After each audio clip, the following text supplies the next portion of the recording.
Brooklyn, let's get it. Every single year we do a series, man. Every single year we do a series where we try to rebuild a team, long-ended, and it's always a lot of fun. Last year we did the Sacramento Kings, and it was an absolute banger. And now it's the Brooklyn Nets. Now, this is just an introductory episode where we kind of run through the rules / things that I'm thinking revolving around our Brooklyn Nets team. I told myself I was going to do a series regardless of NBA 2K23, but the goal was to wait until after the deadline to see how things were going, because there were so many teams in the middle of the pack. You didn't know who's going to be buying, you didn't know who's going to be selling, and there's a couple teams that, leading up to this, I thought it was going to be the Utah Jazz to try to do what they got to do, and you know what? I still don't hate the idea of the Jazz being a team, but we ultimately went with the Brooklyn Nets. We thought about the Charlotte Hornets, but they didn't do enough at the deadline to make me really interested in building around LaMelo. We thought it could have been the Chicago Bulls if some of those rumors that we saw at the deadline ended up being true. We thought it might be my own very Bulls, but nope, maybe that's for another year. Spurs were an option, but it's so traditional that I didn't want to do it. And ultimately, the Toronto Raptors was the team that I thought for sure it was going to be. I thought 100% we were going to do the Toronto Raptors series because there was rumors about Fred, there was rumors about OG, there was rumors about Gary, and then we also have a staple in Scotty Barnes and Pascal Siakam. And I thought my goal was going to be to build around them. But ultimately, they still pat. They even bought a little bit with Jakob Poeltl. So obviously, there's not a lot to do there. And we ended up on our very own Brooklyn Nets. And I think this is a perfect situation for us as far as the series goes, because this is not going to be a traditional, let's lose a bunch of games. We end up with Scoot Henderson, and then we lose again for next season, and we end up with another top 3 pick, and then now we go out there and we try to win. Because they made the James Harden trade and they made some other deals around the edges, throwing a first-round pick to get Royce O'Neal and all of those things. The pick equity of the Brooklyn Nets isn't necessarily their own in a lot of cases. So we could go out there and lose every game for the rest of the season, I guess, because our pick is a swap with the Houston Rockets, if I'm not mistaken, and we will be able to retain that pick. But that's boring. I think it's boring to just be like, let's sell, let's lose, let's do that. And the Brooklyn Nets decided we gonna still be competitive, and there's a lot of cool / good pieces around here. But I also do want to say this is not gonna be a hyper realistic thing. I do want it to be fun for myself, because the moment it stopped being fun is the moment I don't want to upload it no more. Upload it anymore. So we're gonna be doing some stuff. It's just at the end of the day, it's all for the fun, and hopefully y'all around the journey where eventually we raise Larry O'Brien in Brooklyn. But let's talk about our roster, because we got 23-year-old Nicholas Claxton, who has blossomed this season as a guy who could be in conversations for all defensive teams, and now that they're not going to be as good, maybe he falls off of that. But he's having such an amazing season. He's 23 years old. He's having such a good season that there is rumors that the Phoenix Suns was interested in throwing in DeAndre Ayton in that trade, and they said, no, we'd rather have Mikal because we trust Nicholas Claxton more than we trust DeAndre Ayton, which is crazy. It's not crazy, but it's unheard of based on what DeAndre Ayton was last season versus Nicholas Claxton. He's really blossomed. Mikal Bridges is 26 years old, and this season he's been really good. He had like a month or so where he forgot how to shoot, but for the most part, he's averaging 17 points per game, 4 rebounds, about 3.5 assists. His shooting splits are near 40% from 3 again, like it was a couple years ago, and he's having okay. Now, this is not as high because this year, because when Devin Booker was out, he was asked to do a lot more than what he's normally doing, so his overall field goal percentage isn't high, but we know he still is a quality 3-and-D, and here he might be a little bit more than that, especially then when he came back. He's wearing number 26 again. His first game back with the Brooklyn Nets, he looked pretty solid in his win against the Bulls. Ben Simmons is ultimately like the biggest wild card that is in the NBA right now. He's down to an 80 overall. He's only 26, but he's got 3 years, $113 million left on his contract. He's out in interviews saying like, hey, it's going to take me a little bit more than a year to get back to my normal self. And here in Brooklyn, basically, we have time right now. We have time because we traded Kyrie and we traded Kevin, and there's no pressure on us to say, Ben, you need to be the all-NBA player you once were, and maybe we can get him back to being at least decent. Cam Johnson is a flyer in the sense that he is going to want to get paid this offseason. Last year, if his deal, restricted free agency, might do us dirty, but he's 26 years old as well. I was surprised to see Seth Curry stayed on the roster. It felt like there was going to be some teams out there that would be interested in Seth Curry, considering he's on the last year of his deal. He's one of the premier shooters in basketball. Doe is 29. He's a 77 overall, and he's going to help us a lot this season. I don't know what his future looks like with the Brooklyn Nets after this year, but for these last 20 or so games, we're going to get the most out of Dorian Finney-Smith. Then we have Joe Harris, also a couple years left on this deal, another premier shooter that I was surprised didn't end up getting moved as well. Royce O'Neal last year of his deal. Edmund Sumner's 27, which is older than I even anticipated, low-key. But this is year number 5 for him, and he's been really good post having Kyrie and KD on the roster. Patty Mills has a couple more years left on his contract. He feels like a next year wave type dude with the last year of his deal. Let him do what he got to do at 34 years old. He don't really have a spot here.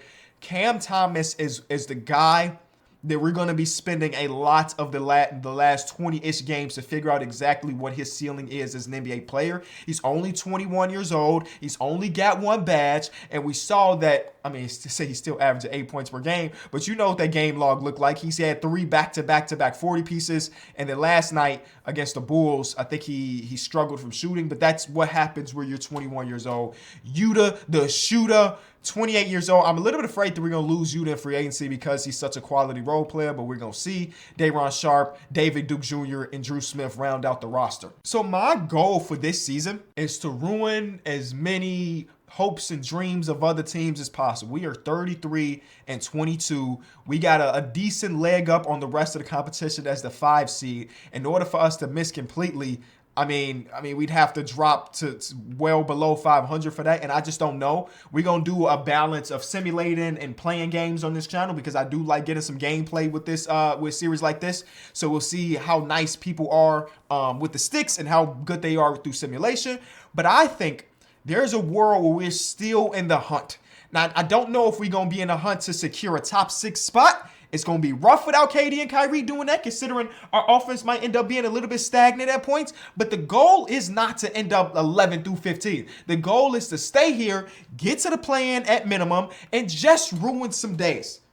You know, we might be one of the laughing stocks in the NBA because we had KD, Kyrie, and James Harden, and nothing materialized. Well, we just gonna be the scrappy, solid team that we were during the D'Angelo Russell, Jared Dudley series or seasons and stuff like that, where people don't expect us to be good, but we're good anyway. I think it's very important, since I am the general manager of this team, that we make myself the general manager. I'm sorry to Sean Marks and all of those dudes, but y'all had y'all turn and ended up trading Kyrie Irving and Kevin Durant and all of those type of things. So it is time for Kenny Beecham. And yes, it's going to spell my name wrong, but we got to do what we got to do. Kenny Beecham, male. And I don't know how to make myself not. Okay, so here are the black owners and stuff. So here we're doing good. Boom, here we go. Do we got a player with dreads? I feel like they disrespectful by not having the face scan of a brother with dreads in the front office saying that we can't do it because of our hair or something. I don't know. Forget it. That's what we're rolling with. Why are we so small though?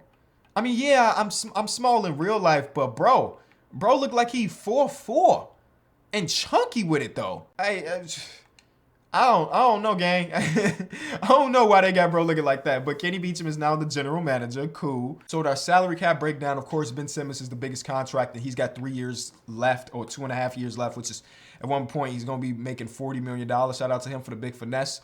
I really love Mikal Bridges' contract. Now, I guess it depends on how the series goes. I can't say that Mikal Bridges will be here eventually once we raise Larry O'Brien, considering he's going to be extremely valuable to teams this offseason. We go keep our phone on ringer on, because I know teams are going to be calling about Mikal Bridges this offseason, especially then what he has this year, and then a team option at $21 million.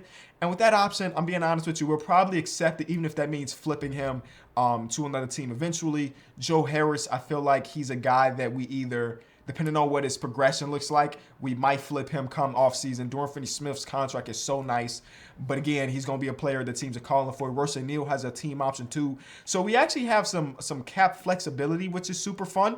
Not saying that we're going to ever get to the point, at least in the next couple seasons, where we're going to be like going to get a max player in free agency, but we do have some really movable, enticing people making small amounts of money that can help us out in the near future. Jersey sales, do we have anybody? We absolutely do not. Because why would we? We had a guy, he was number 8, and we had another guy who was number 24. You know what I'm saying? We had it. Didn't go anywhere. I've never even paid attention to stuff like this whenever I'm doing a rebuild. Like in arena advertising, does that ever matter to anything? I doubt it, but here it is.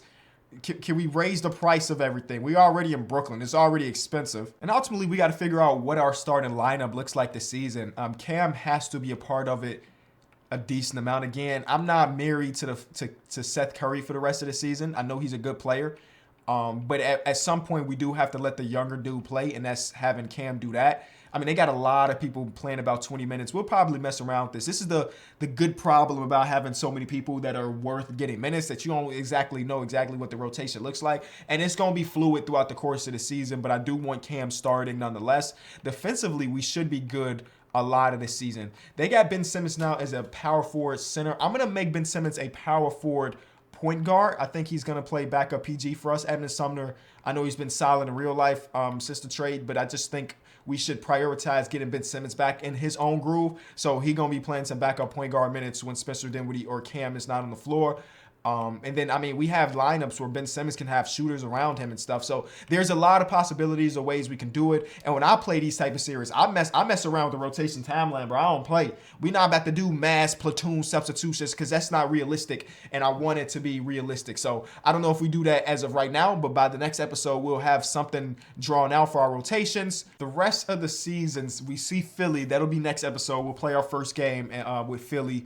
Then we got the Knicks. We got the Miami Heat, and then we got the All-Star break where our boys can chill because we ain't got nobody participating, do we? We ain't got nobody participating. And then we got the Bulls again. Low-key, I'm looking at our schedule, and our schedule looks pretty tough. According to Tankathon, we have the 5th toughest schedule left in basketball with 27 games left, which again, not ideal. Definitely not ideal. For us to try to, well, actually, maybe it is ideal. Because like I said, we're trying to ruin some days. We're trying to ruin the hope of some organizations. And you got to play against good teams to do that. So, yeah, we do have a tough schedule left. And I do want to say, again, this is not going to be a hyper-realistic. I will personally be making up timelines and storylines throughout the course of our series just to keep it fresh and keep it fun as we always do. I think the next thing we should spend some time doing is messing with the shot tendencies of our team, because as of right now, 65 is the highest shot tendency. Obviously not going to cut it. I do think Cam should have the highest shot tendency on the team. That's just how he plays the game of basketball. He's going to get a lot of touches. He's going to get a lot of shots.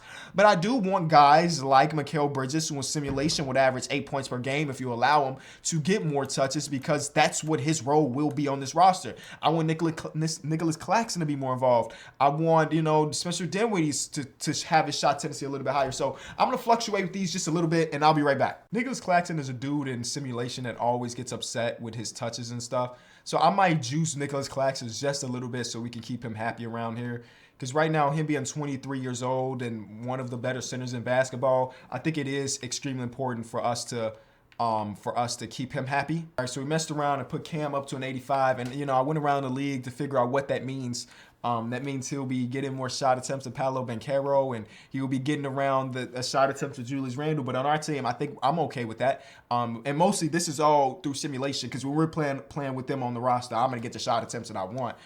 So the next thing I want to do, because we will be playing games, is I kind of want to take a look at everybody's jump shot, because I will be playing games and stuff, and I'm not going to do real three-point percentage because that's no fun for me. We'll probably be playing on Hall of Fame and all of that. We might adjust to like somebody else's sliders. Oh my God, Mikal Bridges' jump shot is smooth as butter. We might adjust to somebody else's sliders. Oh man, this is a beautiful jump shot, Mikal.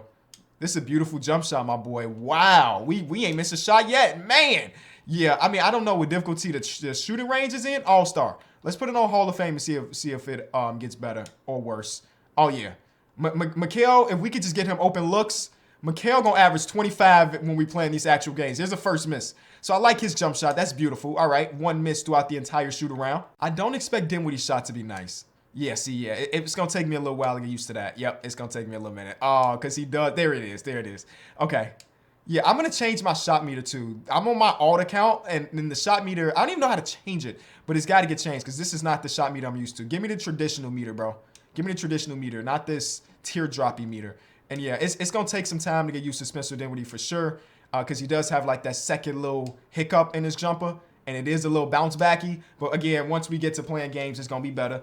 Only other person I really care about too much is Cam's, because Cam's game is really jump shot oriented. Oh man, it's a long jumper. No, that's not good, bro. That's not good because when you have one of those long jump shots, they basically saying you have to be a catch and shoot guy. Because look, off the dribble, you see how much time the defender has to close out? Yeah, this is gonna be rough to score with Cam in the simulation or outside of simulation. Can we get a shot, please? Dang. Yeah, this is gonna be something. Oh yeah, brother. Oh yeah, I'm gonna spend a lot of time in the lab with Cam because this ain't it. This is not it. There go one, but that wasn't even a green release. Dang, there it is. That's the first green. No! Oh no. Oh no. Yeah. We gotta get into the lab. We gotta stay in this lab. There's a green. We gotta stay in this lab with Cam, bro. Because if we gonna have him be a big part of our future, we need to have him actually out there scoring. Okay, so that's cool. I want to see if I could do some player mentorship stuff too for like a guy like Cam. Cam is basically the youngest dude on our roster for us. So it is important that we prioritize him. Oh, they already got him being trained by Seth Curry. Actually, that's kind of a dub that we got Seth Curry on the roster. Get Agent Threes, Ampton Blinders. Is there any other ones that I would want? Midi Magician is super important, I think, for Cam. But I kind of like the badge that they gave him. Amp, maybe not so much. This feels like a nothing badge. So instead, let's get Green Machine because we're noticing that his jump shot. You know what? No, let's go ahead and buy into the mid-range jump shot for Cam. Let's get that to Silva. Mikal Bridges is 26, so I don't think he needs to be mentored. But Nicholas Claxton, they want him getting catch and shoot. No, thank you. Who can we have Nicholas Claxton be mentored by? Ben, probably. Ben should have some defensive badges. That's interesting, right? Yeah, let's get him Menace. I don't know. Let's get him Special Delivery because that helps with catching lobs. And let's get him Break Starter too. Let's get his playmaking up a little bit. Okay, so Nicholas Claxton and our guy Cam are the two young players that we buying into. Dayron Sharp, I'm not really convinced on yet. Maybe we'll get him some burn once we get to actual games. And those might be the only things we do for the introductory episode, man. I'm excited about what this could lead to. Brooklyn, we here. We're gonna turn y'all into the fun team that we know y'all could have been, and we'll be at the Barclays for sure.